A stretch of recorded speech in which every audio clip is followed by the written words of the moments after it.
Today we're going to bring a headband for your Oculus Quest 2.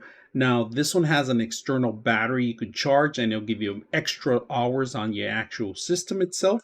Now we're going to mount it up into our system and see how it works. So before you set it up, it tells you right here R and L. All right, so right, you're gonna do your right hand. All right, so this is right here.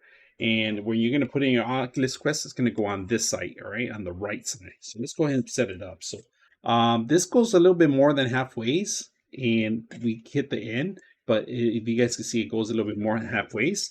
On the other side, we do the same thing. All right, it has two entries. Once you plug it in here, there's a connection here, right?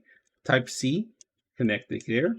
This one goes, you could go in between the actual system here, which it grabs onto it. So you go, then you plug it in that side of it, and it starts charging. Now let's test it out, see how it works. All right, very comfortable, as you can see.